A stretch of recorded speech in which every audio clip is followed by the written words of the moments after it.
If your pool filter pressure is too high, it's telling you something's off and you gotta fix it fast before things get worse.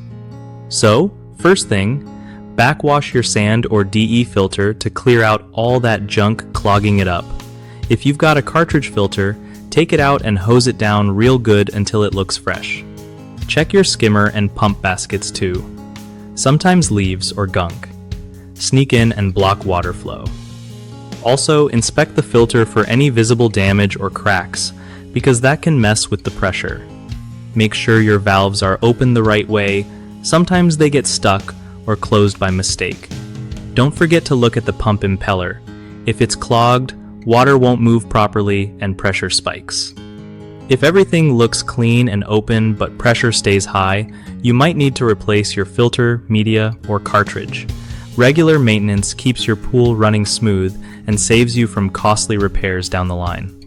One of the biggest mistakes with high pool filter pressure is ignoring the warning signs until the problem gets way worse. People often forget to backwash or clean filters regularly, which makes pressure pile up fast. Fix that by setting reminders to clean every couple of weeks. Another common issue is not checking for blockages in the pump or skimmer baskets.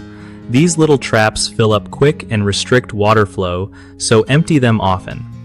Finally, some folks don't realize their valves might be partially closed or broken, causing pressure issues. Test your valves by moving them gently and watch pressure changes to spot trouble early. BigHomeProjects.com is super helpful for homeowners trying to find trusted local contractors who really know what they're doing with pool maintenance and repairs. For contractors, it's a great way to connect with new clients who need their skills and get more work coming in fast.